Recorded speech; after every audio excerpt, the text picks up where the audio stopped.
Get the unmissable news stories of the day. This is the Beijing Hour. Examining the events that impact and shape China and the rest of the world. This is the Beijing Hour, 1 hour of news and information brought to you every weekday. Now here's your host. Qian Lu with you on this Friday, July the 31st, 2026. You're listening to the Beijing Hour, coming to you live from the Chinese capital. On today's program, China warns that Japan's new intelligence system risks repeating past militarism, urging Tokyo to learn from history. After a brief pause, US-Iran hostilities flare up again. And China's top economic regulator pledges more efforts to drive the economy toward sustained improvement and high-quality growth. In business, China's factory activity moderated in July, but high-tech manufacturing continued to expand. In sports, 2 Chinese snooker players advanced to the semi-finals of the Shanghai Masters. In culture and entertainment, bite-sized dramas go global. Now checking today's top stories. China has called on Japan to draw lessons from history and act with caution following the establishment of a new National Intelligence Bureau. Foreign Ministry spokesperson Mao Ning said Japan's wartime intelligence agencies helped support militarism and overseas aggression, causing serious suffering in Asia. Historically, Japan's intelligence agencies paved the way for the country's full-scale militarism and wars of aggression against other nations, committing heinous crimes against its Asian neighbors and the Japanese people. In recent times, Japan has been accelerating its remilitarization process under the pretext of so-called national security and external threats, undermining regional peace and stability and causing widespread concern within the international community. Japanese policymakers should learn from the lessons of history and act with prudence. Japan launched a new centralized intelligence agency system on Friday, July the 31st. The numbers making up the date are reminiscent of Unit 731, a Japanese biological warfare unit that engaged in live human experiments on Chinese civilians and prisoners of war during World War II. Critics say the National Intelligence Bureau could abuse its power as it lacks checks and balances and sufficient oversight systems. They warn that expanded powers could infringe on people's privacy. Xinhan reports from Kumamoto. The creation of this new bureau, it's all part of efforts by the country to strengthen its capabilities in terms of or intelligence gathering efforts here. The main purpose of this new bureau would be, according to the government, to enhance its counterterrorism efforts, to really strengthen its national emergency response capabilities, as well as countering foreign intelligence agents. Possibly. The issue was that intelligence gathering efforts were sort of decentralized in the past among different agencies. For example, the Defense Ministry, the Foreign Affairs Ministry, the National Police Agency would all have different intelligence gathering capabilities. And now with this new bureau, these agencies would be required, in fact, to share its information to streamline sort of that process. Now, this is all just the first step, you could say, in terms of the Japanese government's efforts to further enhance its intelligence capabilities. The next step would be possibly to enact an anti-espionage law, which currently does not exist. It allows what many experts will say foreign agents to come into the country without really serious repercussions here. And the plan is to have that law enacted by the end of the year through the legislature, as well as the need to for this current administration to sort of go along with this this pacifist agenda that normally you associate Japan with. But what we're seeing is another sort of move by Prime Minister Takaichi to revise these pacifist ideals. Critics are saying of this new bureau, you have to look back at sort of the history of the country dating back to Imperial Japan, to have sort of this centralized agency with this intelligence gathering function. There's always the risk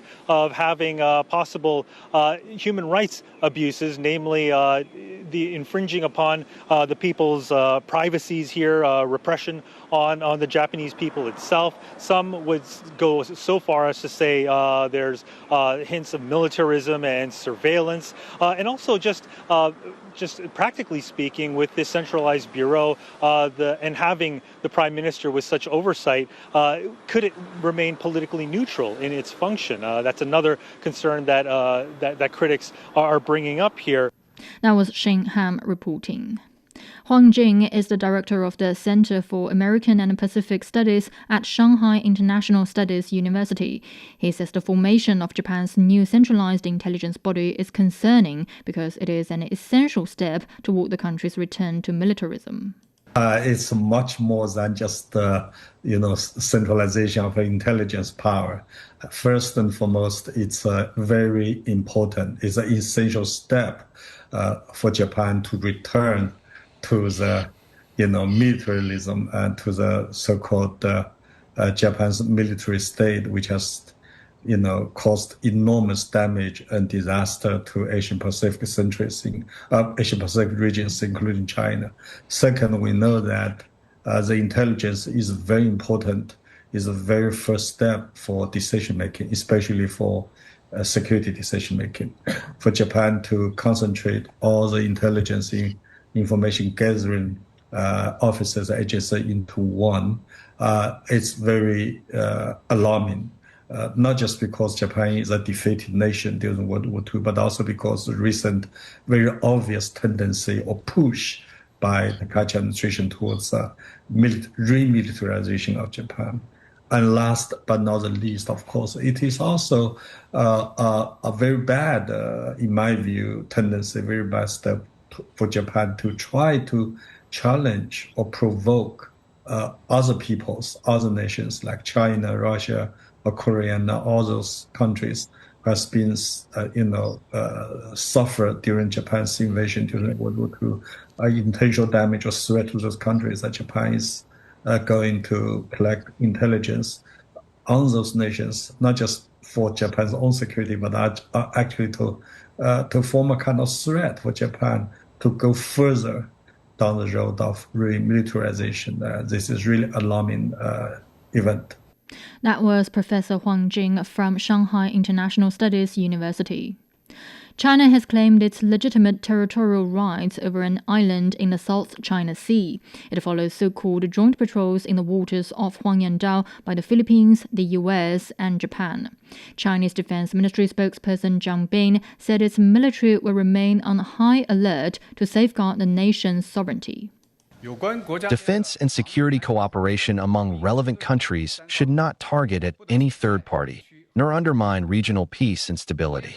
Huangyantou is China's inherent territory. Several international treaties define the Philippines' territorial scope, and Huangyantou lies beyond that scope. This fact cannot be altered no matter what tricks the Philippines side plays, or whomever it courts for support. Its illegitimate attempts are doomed to fail. The Chinese military will always remain on high alert, resolutely counter any rights violation and provocative acts, take concrete actions to safeguard national territorial sovereignty and maritime rights and interests, and uphold peace and stability in the South China Sea. Chinese naval and air units have conducted patrols in Chinese waters in the South China Sea. The PLA Southern Theater Command says the patrols are an effective countermeasure in the face of rights violations and provocative acts, and that they aim to safeguard national sovereignty and security and uphold regional peace and stability. Coming up, after a brief pause, US-Iran hostilities flare up again. French luxury brand Louis Vuitton won in court, but is it losing China? A trademark lawsuit against Chinese tea brand Mali Tea has ignited a nationwide debate over trademark rights, cultural heritage, and brand perception. Was this simply a legal battle or a costly strategic misstep? As Chinese consumers become more confident and culturally conscious, is the playbook for international luxury brands changing? And could this case reshape the French luxury brand's future in China? Join us for an in-depth discussion of the Louis Vuitton Mali Tea dispute on this week's Chat Lounge, wherever you listen to podcasts, and on CGTN Radio. Now it's 10 minutes past the hour. Hostilities between the US and Iran have flared up again after a brief pause. The Iranian army says it launched drone strikes on US facilities in southern Bahrain. The Islamic Revolutionary Guard Corps says it struck US air bases in Kuwait and Jordan in retaliation for US attacks. The Iranian Foreign Ministry condemned a US strike on a residential building on Qasem Island that killed a family. Many Iranian people have remained defiant 5 months since the US and Israel began their war on Iran. They say they are determined to defend national sovereignty and demand accountability from Washington. In my opinion, America's aim is to weaken the Islamic Republic and break the axis of resistance in the region. As part of the Iranian nation, and as a young Iranian, I demand that America be condemned, punished, and held accountable, so that it does not further insult our country's territory and our people. What the US government has done is not what it calls saving the Iranian people. No, it is because there is a benefit in it, both for Trump and for his allies.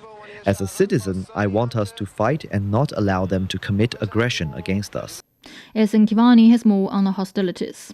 Early Thursday, U.S. strikes resumed after a 4-day pause, hitting multiple locations inside Iran, including the port of Bandar Abbas, Bushehr, Qasem Island, and areas in Khuzestan province.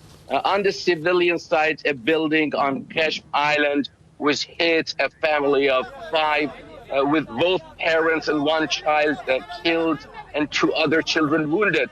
Overall, Iran's health ministry says the 3-week toll, in fact, has reached 65 dead and over 680 wounded.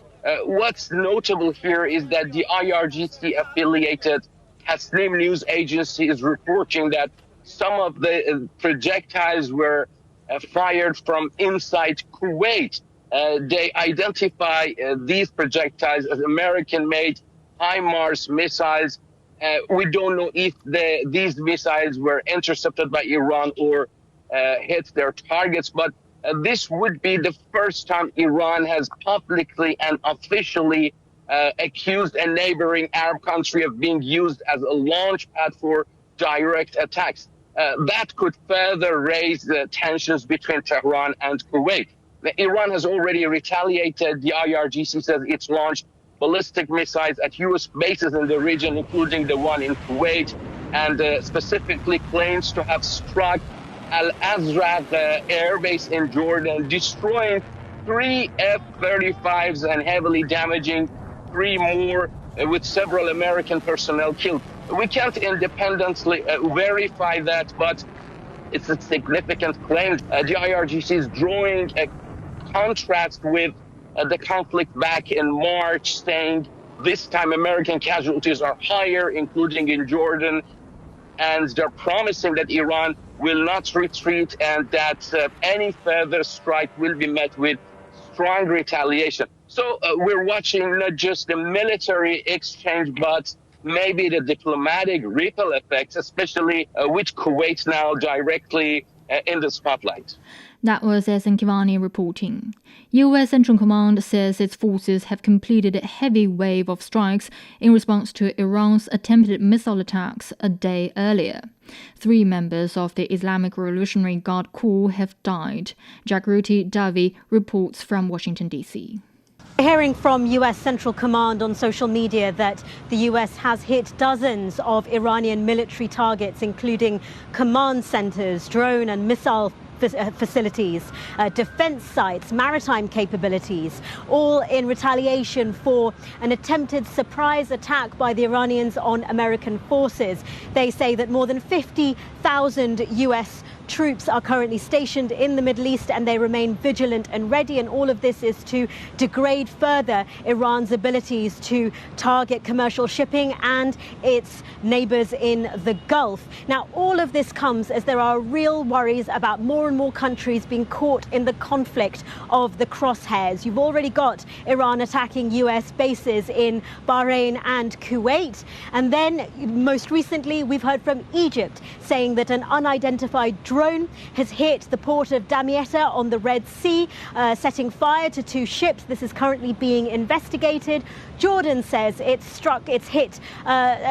shot down 5 missiles that it says came from Iran. You then had the US conducting joint airstrikes with Saudi Arabia against Iran-backed groups in eastern Iraq. You've also got Houthis in Yemen continuing to blockade the Red Sea as Pakistani mediators are scrambling to get negotiations back on track. There are real fears that this could be a spiraling conflict, dragging more and more countries into the mix. That was Jagriti Davi in Washington. US President Donald Trump says talks between mediators and Hamas leaders in Cairo have led to a historic agreement for the complete disarmament of Hamas. Trump says the disarmament will be done in phases, and when completed, Israeli forces will withdraw. An international stabilization force will work with the new Palestinian police force on Gaza security. A Hamas official says it has reached an agreement with Israel and will soon issue a formal statement. Egyptian state TV reports saying that Hamas and the Palestinian factions have agreed on a plan to implement the second phase of the Gaza ceasefire deal, including an inventory and storage process for their weapons. The Israeli embassy in Washington has yet to respond to Trump's announcement. Russia says it launched large-scale strikes on Ukrainian air bases and defense contractors on Thursday. Ukraine says it repelled Russian attacks on several fronts and shot down most of its missiles and drones. Ukrainian President Volodymyr Zelensky says 9 people died. The European Union has granted Ukraine nearly 3.5 billion euros or $4 billion to procure drones, jets, missiles, and air defense systems. The fund is part of the €90 billion Ukraine support loan until next year. Coming up, China's top economic regulator pledges more efforts to drive the economy toward sustained improvement and high-quality growth. Discover the realities and responses to our changing climate with Climate Watch. Uncover critical issues such as the Masai Mara's disrupted wildebeest migration and the drop in the Panama Canal's water levels. Delve into solutions for a sustainable future. Tune in to Climate Watch on your favorite podcast platform. Become more eco-conscious and take action to protect our planet. Now it's 17 minutes past the hour. China's top economic regulator says it will take various steps to drive the economy toward sustained improvement and high-quality development. The National Development and Reform Commission says efforts will be made to advance over 100 major projects and the 6 networks of water conservancy, new power grids, computing infrastructure, next-generation telecommunications, urban underground utilities, and logistics. It will also boost consumer spending, encourage private investment, cultivate more emerging and future-oriented industries, and foster a fair and orderly market competition environment. As China's top leadership has held a meeting to make arrangements for the country's economic work in the second half of the year, some experts say innovation is a key growth engine in the first 6 months, with high-tech manufacturing staying resilient. For more, Zhai Kai spoke to Tian Xuan, Dean of the Guanghua School of Management at Peking University. Many economists see the growth of high-tech manufacturing as one of the strongest signs of China's economic resilience. Emerging industries, particularly artificial intelligence, robotics, and innovative pharmaceuticals, have expanded rapidly. Looking at China's first half economic data, what are some of the indicators that best show the economy's resilience? Are we seeing new quality productive forces gain real traction in key industries? The development of new quality productive forces has become a major driver of China's economic growth. It has helped offset the slowdown caused by the real estate sector while creating new engines of growth for the economy. The meeting also underscored that international trade and foreign investment remain key parts of China's growth strategy. So where are the next opportunities likely to emerge? China's exports continue to face significant external pressure, so expanding institutional opening up will be important. That means not only supporting goods exports, but also boosting services exports. Further opening the financial sector and capital markets could also make it easier for international investors to increase their presence in China. Looking ahead, experts say stronger fiscal support will be key as government spending translates into income for households and businesses. On the monetary side, a combination of policy tools, including reserve requirement ratio and interest rate cuts, could provide more liquidity to support the economy. At the heart of these policies is to strengthen domestic demand further. Experts say that should keep China on track to meet its annual growth target. That was Daikai reporting. Many international companies say they are finding new opportunities for innovation in China. Business leaders say the country's fast-growing new energy and advanced manufacturing sectors are creating fresh momentum for investment, research, and long-term growth. China is not only one of our largest markets. China is also one of our most important innovation partners. Most of the modern innovation is shaped or developed here in China. Our presence here is kind of the forefront or the leadership for our team here globally to help us drive innovation to the customers and also for us to invest in the growth of our facility and presence in Asia. We see tremendous opportunities in China's emerging industries, especially new energy, energy storage, and solar power. Beyond growth in our existing markets, we're also seeing opportunities in sectors we hadn't entered before. Those new industries are creating significant room for future business growth. China's foreign trade grew nearly 17% in the first half of the year. A Chinese volunteer in Japan is helping those affected by the powerful 7.1 earthquake in Kumamoto Prefecture. As the strongest quake to hit the region in nearly a decade, it has caused widespread damage and brought transportation to a halt across much of the area. Liu Yingqi has more. Song Yanfeng is the head of the Chinese department at a Japanese travel agency. He's lived in Japan for 17 years and currently resides in Fukuoka. From the very first day of the quake, Song has been on the ground. In the immediate aftermath, chaos filled Kumamoto Station. After the earthquake, transportation routes out of Kumamoto, basically all public transit came to a standstill. The Shinkansen and local trains were completely paralyzed, leaving large numbers of passengers stranded. Everyone was panicking because they had never experienced a 7.1 magnitude earthquake before. You could see the fear and anxiety on people's faces. Song Yanfeng says the tremors didn't stop that night. Aftershocks of varying intensity continued until around 7 o'clock the next morning. What everyone is most concerned about right now is still the aftershocks, especially since the Japan Meteorological Agency has warned that within 1 week from the day of the initial quake, there could be another earthquake of magnitude 7.0 or stronger. Song is no stranger to disaster response. He has a decade-long track record in relief work, having volunteered during China's Yushu earthquake in 2010 and the Kumamoto quake in 2016.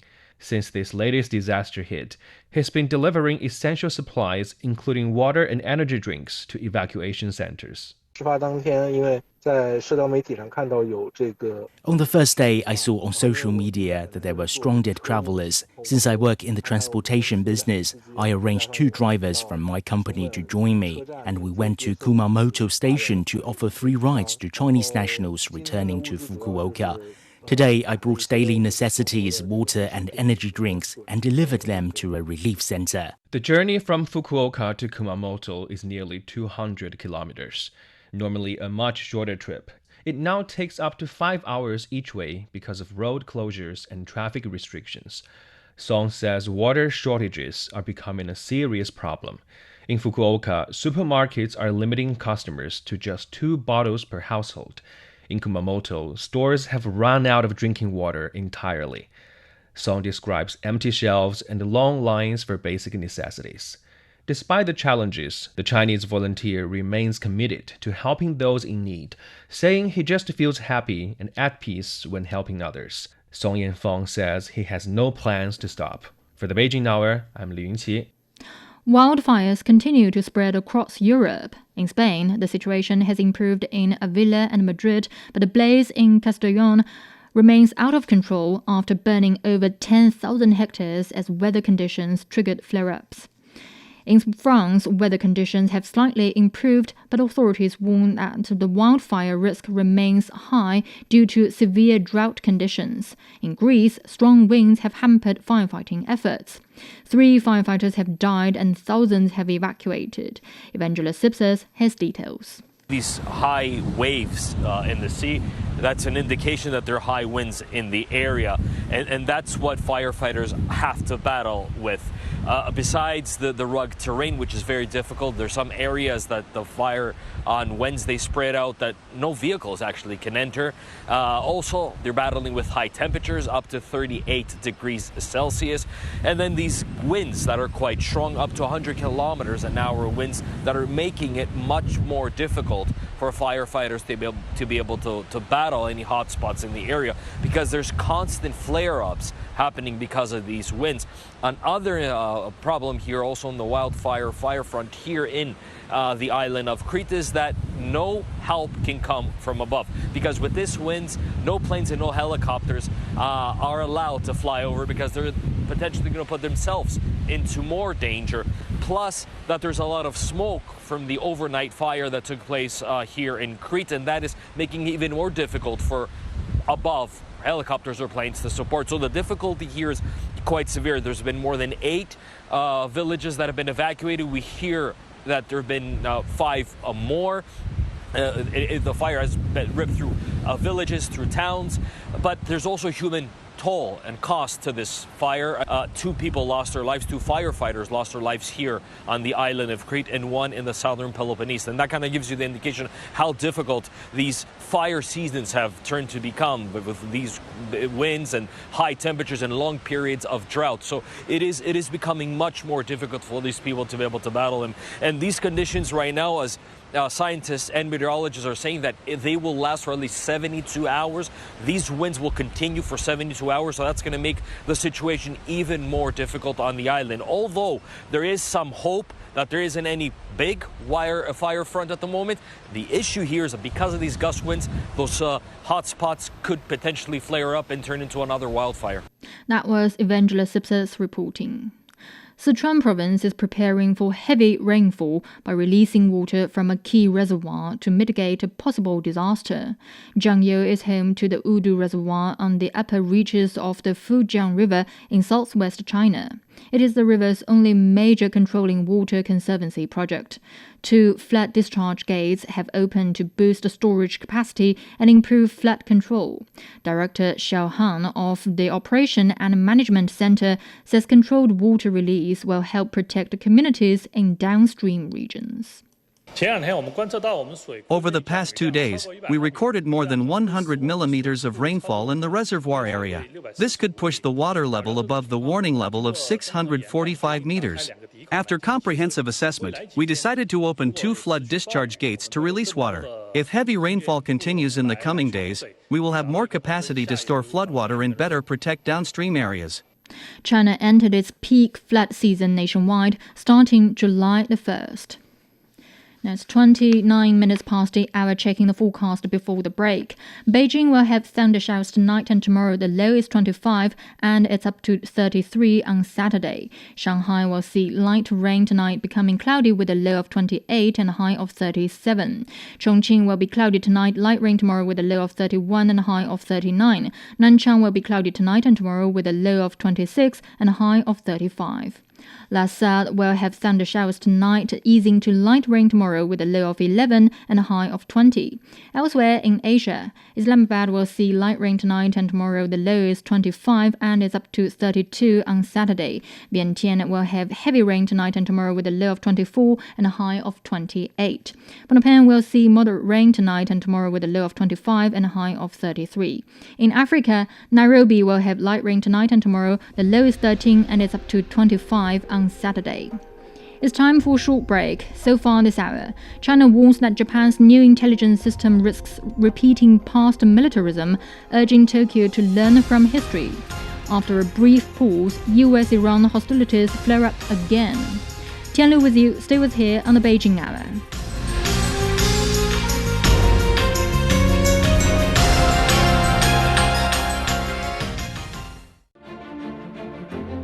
The transition to a greener future is no longer a distant goal. It's happening now.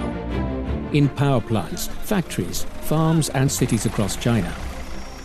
As the world grapples with climate change, energy security, and the growing demand for electricity, China is searching for new ways to cut emissions while keeping its economy moving. Across the country, our reporters visit renewable energy hubs, industrial centers, and agricultural communities to see what that transformation looks like in practice. Through first-hand stories and on-the-ground reporting, we explore the opportunities, the challenges, and the ideas shaping China's green transition. Listen to China's Green Code, Rewriting the Rules of Growth, a special series from Climate Watch, available wherever you get your podcasts.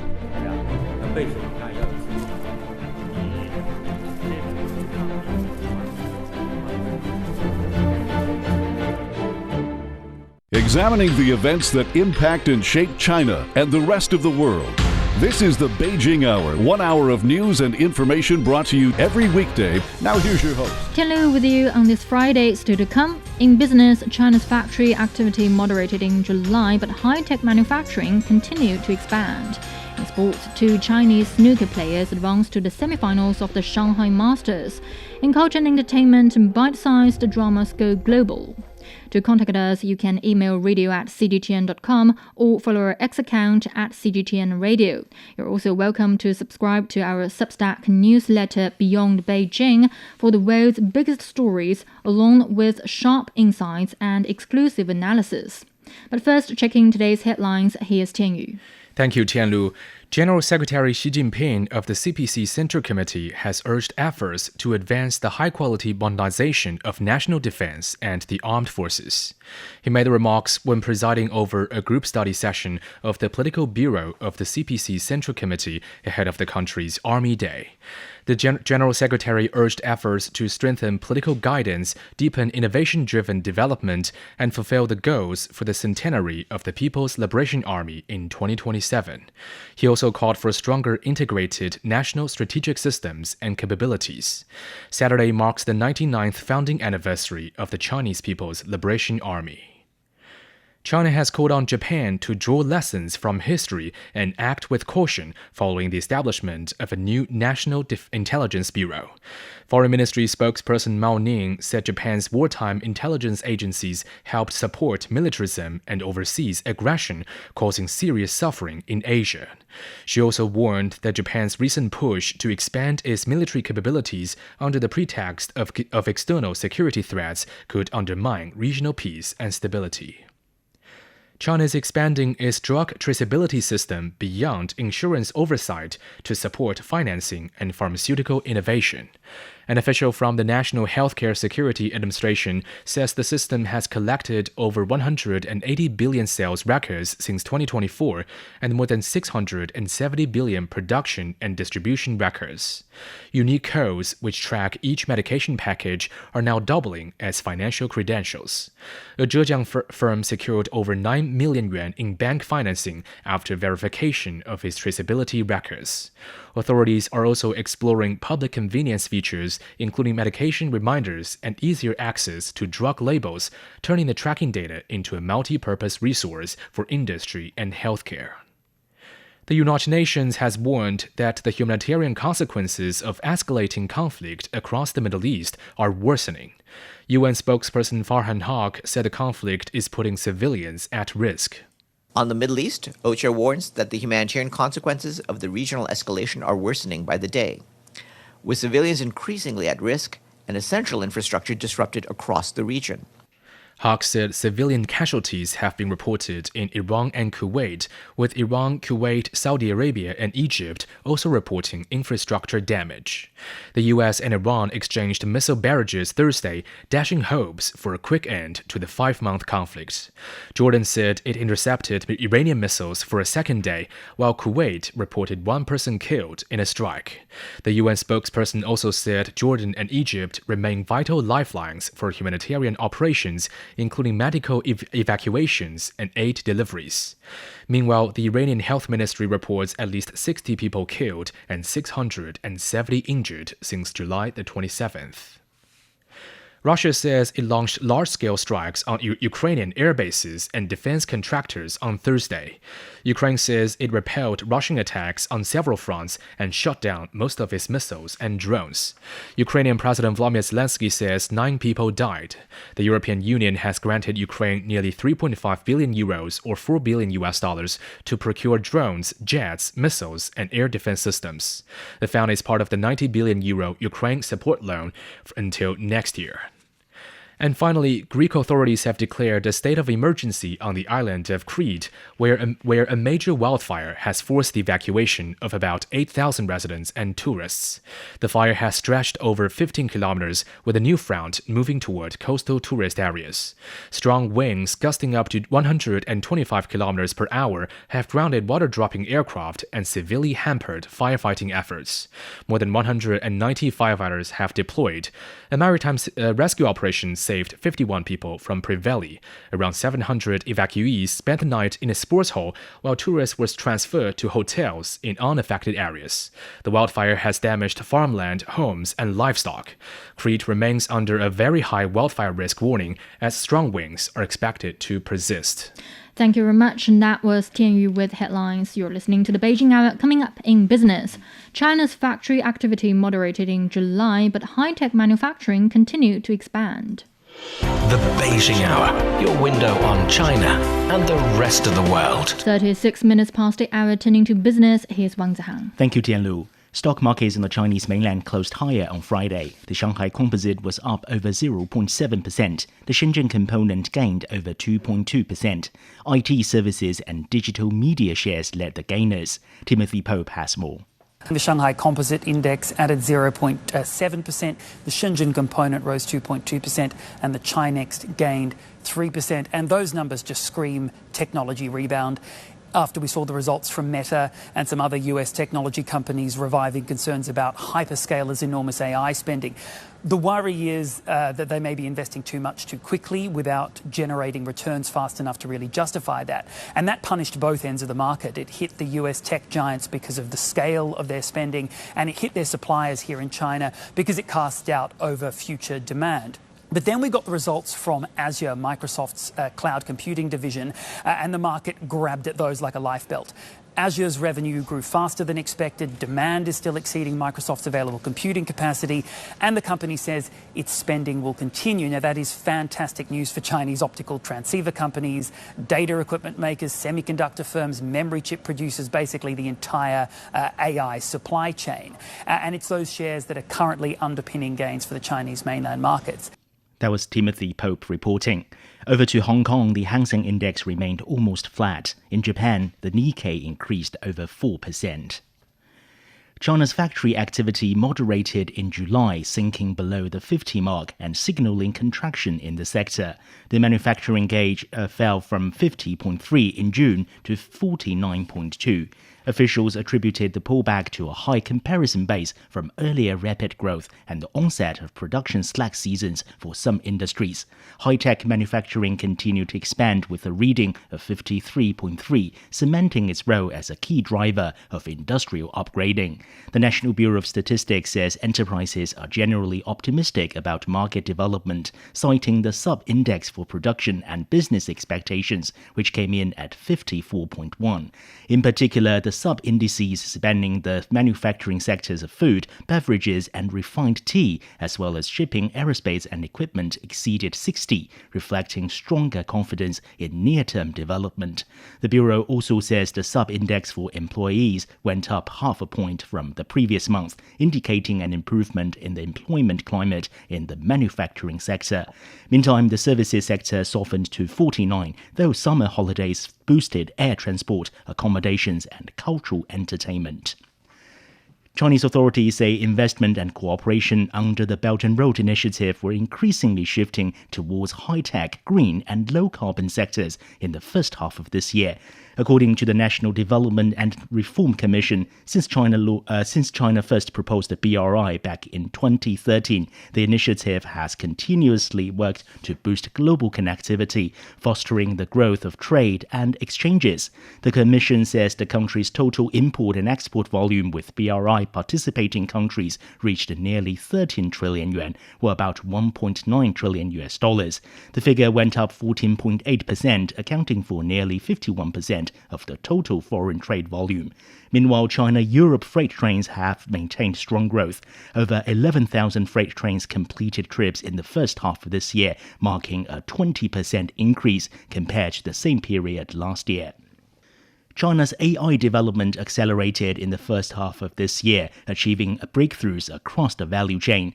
The National Development and Reform Commission says the country's AI computing power increased almost twofold over the year ending in June. Chinese AI startups such as DeepSeek and Moonshot have launched open-source large language models with trillion-level parameters. Global downloads of China's AI models exceeded 10 million. AI developers have also sped up the adoption to homemade hardware. According to the National Development and Reform Commission, AI-related industries maintained growth above 30%, injecting sustained momentum into the country's economy. Now, Chinese robotics maker Unitree Robotics has started the IPO process for a listing on Shanghai Star Market. The Hangzhou-based company plans to issue more than 40 million shares, or 10% of its enlarged share capital, with subscriptions expected to begin on August 10th. Founded in 2016, Unitree develops quadruped and humanoid robots and ranked first globally in humanoid robot shipments in 2025.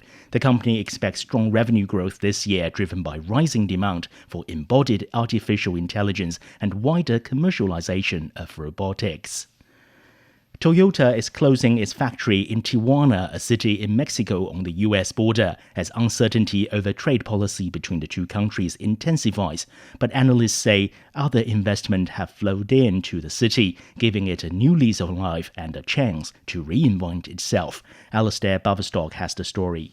After more than 2 decades of operations at the US-Mexico border, Japanese car brand Toyota will be winding down production at its factory in Tijuana.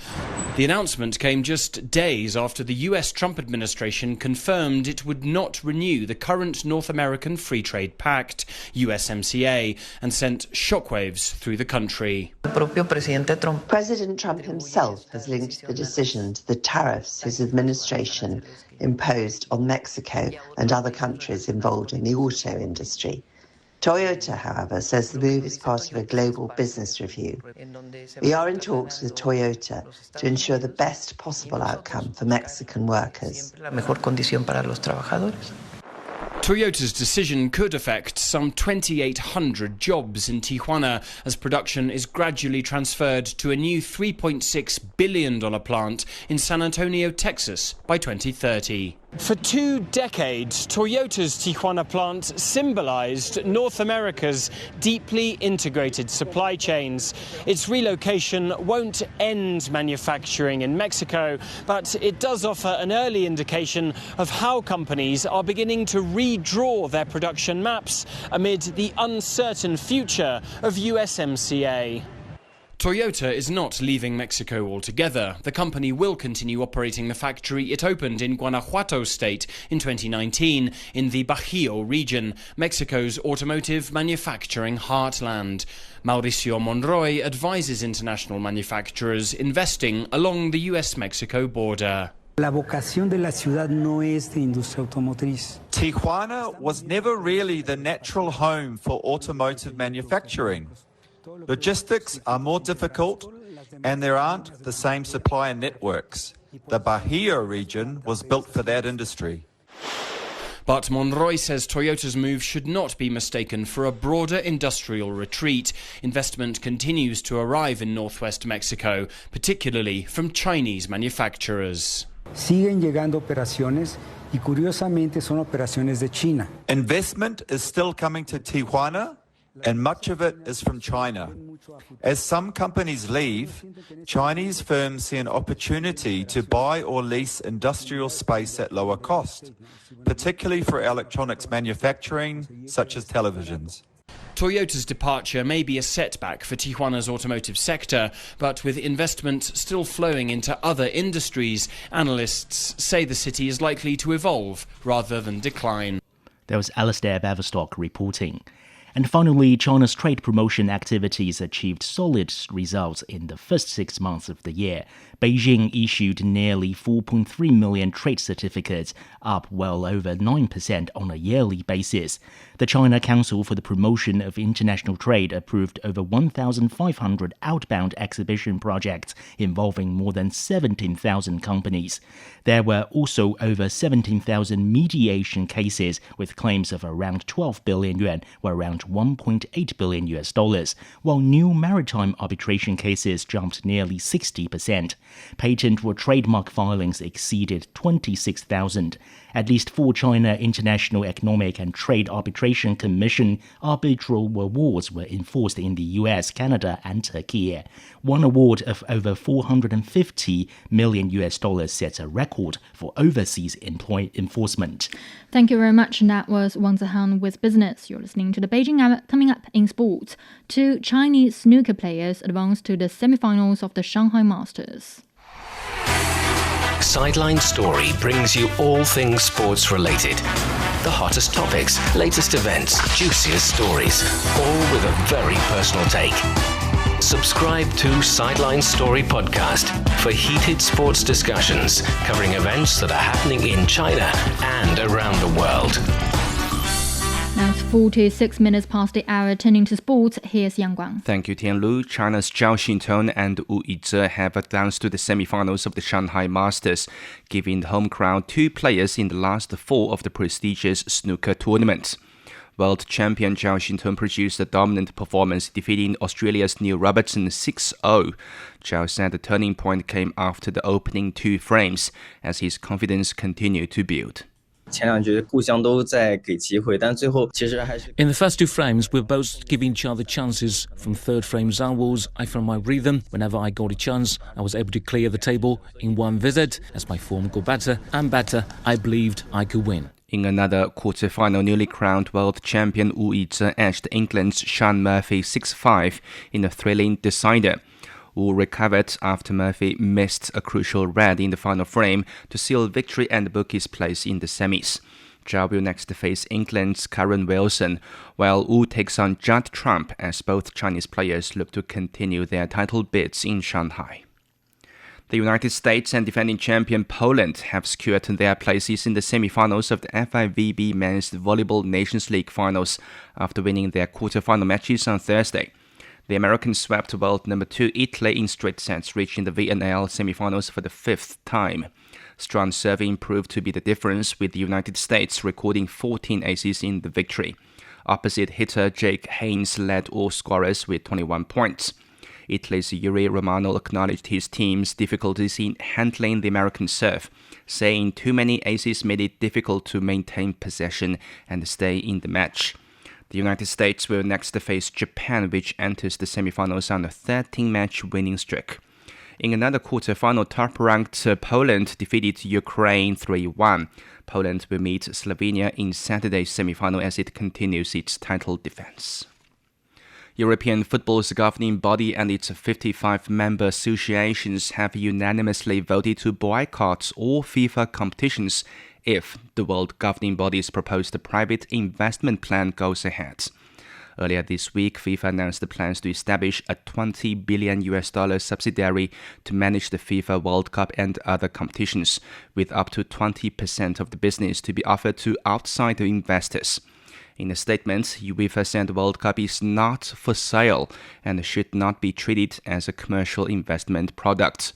It warned that no UEFA national team would take part in FIFA competitions unless the proposal is withdrawn and FIFA provides binding assurances that its governance and tournaments will not be open to private ownership.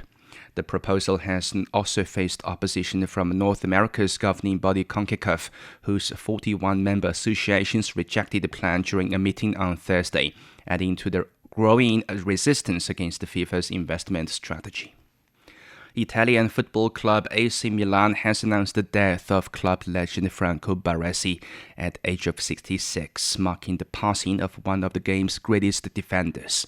Baresi spent his entire 20-year professional career with AC Milan, helping the club win 6 Serie A titles and 3 European Cup, later UEFA Champions League trophies. In recognition of his extraordinary contribution, Milan retired his iconic number 6 shirt.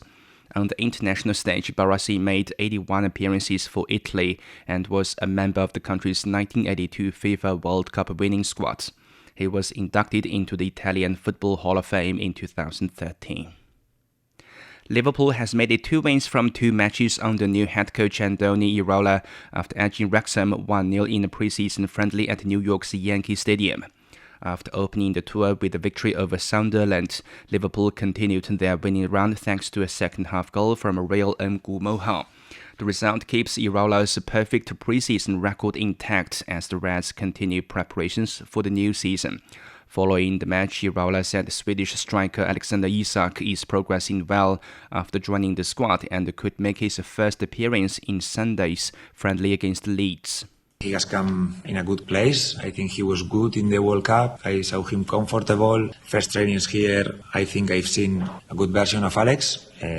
Still, it's very early because he just have started training. But I hope he can have some minutes against Leeds and build properly a proper pre-season. It's not going to be very long, but he will have 3-4 weeks of quality trainings, I hope. And we can put him in a good place because he's going to be massive for us this season, yes.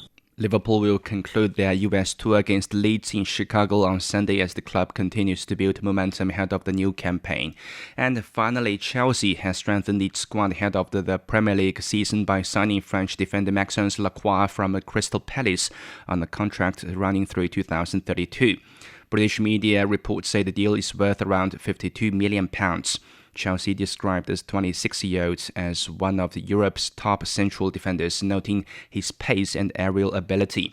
Lacroix made 55 appearances last season, helping Crystal Palace win the UEFA Conference League and also featured for France at the recent FIFA World Cup.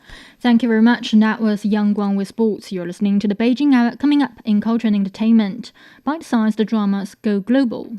Post Plus, a selection of the best podcasts in China, covering history, customs, music, literature, and in-depth dialogues. Find your way to a wealth of Chinese culture and thinking, all on Post Plus. Now it's 52 minutes past the hour, turning to culture and entertainment. Streaming platforms have changed the way people watch TV and movies. However, as audiences look for entertainment that fits into increasingly busy lives, a new format is taking off around the world. These bite-sized dramas last just a few minutes an episode, yet they're attracting millions of viewers. Regina Ham reports. Imagine you've waited weeks for your favorite television show to debut. The problem? You don't have 30 to 45 minutes to watch it. Enter instead the world of microdramas, a new type of content chunked up into small bites for the era of vertical video scrolling. These episodes are no longer than 1 to 2 minutes, making an entire season viewable in just a few hours. And all on your phone. While some in the industry may be concerned, many consider this pivot to this form of digital entertainment to make complete sense. They really fit the real life, which you can watch them anytime, anywhere. You don't need to have a big time commitment, like 45 minutes. Yeah, I agree that they're like little treats in a way, right? Like you can eat one or you can eat like 30 at a time. I think it's really easy to jump in. The bite-sized dramas are a major hit, especially in China. A report by Media Partners Asia shows that Juanju, or mini dramas, have more than 830 million viewers, with nearly 60% of those subscribing to apps to access the content. And in 2025, the industry hit a blockbuster milestone. It earned roughly $9.4 billion, surpassing the country's domestic box office revenue. But it's not just China enjoying these addictive dramas. Viewers in the United States are hooked. Analytics company Omeda showed that microdrama apps like DramaBox and ReelShort had more people not only watch, but stay watching their content. In the final 3 months of 2025, ReelShort subscribers watched nearly 36 minutes a day, beating out popular streaming services like Netflix and Amazon Prime. And while U.S. audiences might prefer slap-happy family drama instead of China's love of romances, directors and producers of these verticals find common attractions among their audiences. I think it kind of like supplies a content that you cannot really found on the mainstream media. I think evokes like a wild kind of like international, like emotional payoff. It's the storytelling itself. As viewers clamor for their fix on DramaBox or short-form apps like TikTok, companies hope that the projection of $20 billion in revenue by 2030 is just the beginning. That was Regina Ham reporting. Oscar-winning director Christopher Nolan has brought his latest epic, The Odyssey, to Beijing. He attended a star-studded Chinese premiere alongside cast members Matt Damon and Charlize Theron. The event at the China National Film Museum marks one of Hollywood's highest-profile launches in China this year, with advanced IMAX and Cinity screenings selling out ahead of the weekend. Industry analysts say the high-profile premiere, together with the strong debut of Spider-Man Brand New Day in China, highlights the country's growing role as a key global launch market for major Hollywood releases. The summer movie season has also underscored an increasingly competitive box office landscape. Blockbuster productions, including domestic hits and major Hollywood releases, continue to attract large audiences, while several mid-budget Chinese films have postponed their theatrical runs because of limited screen availability. The Shanghai Chinese Music Orchestra has launched a new round of performances of its signature concert at the Shanghai Concert Hall, offering audiences a fresh cultural experience during the city's summer season. First premiered a decade ago, New Oriental Chinese music scene combines traditional Chinese music with electronic sounds and multimedia stage effects. Its 9 pieces draw inspiration from Chinese culture, including calligraphy, painting, opera, and poetry, while blending Eastern and Western musical styles. 57 minutes past the hour, checking the forecast for the day. Beijing will have thunder showers tonight and tomorrow. The low is 25 and is up to 33 on Saturday. Shanghai will see light rain tonight, becoming cloudy with a low of 28 and a high of 37. Chongqing will be cloudy tonight, light rain tomorrow with a low of 31 and a high of 39.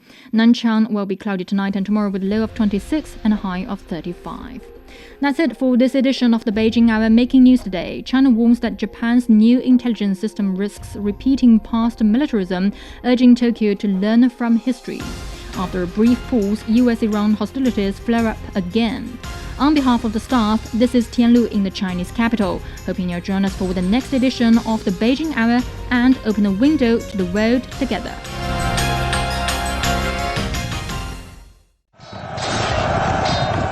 The best military commander is not he who fights 100 battles and wins every one of them. The best military strategy does not lead to the desiccation of the enemy's capital city. Decoding the art of war will help you understand why there's no art in war and how Sun Tzu stayed undefeatable using the science of war, with fun stories and insightful breakdown of famous battles. Find Decoding the Art of War wherever you listen. A poem for the Tibetan antelope, the gentle spirit of the Qinghai Seazon Plateau, spoken by voices from across the world. Every spring, female antelopes migrate hundreds of miles to Zhuonai Lake to give birth, as we build gentle passages for their journey. Hello, little Tibetan antelope, eyes opening to the light for the very first time. To see a world in a grain of sand, and a heaven in a wild flower. So much wonder calls for so much courage. But have no fear. The way home is right there, waiting for you. From the snows of Kunlun to the winds of Tangula, the wilderness will teach me to be strong. But the call of life itself never ceases. A train runs toward the horizon. a road stretches through the wilderness. The bridge that soars through the clouds is no barrier across the land, but a gateway to where I truly belong. Tibetan antelope's hoofprints loosen the soil, letting snow melt sink into the earth. Human presence passes through, but we've never walked this land alone.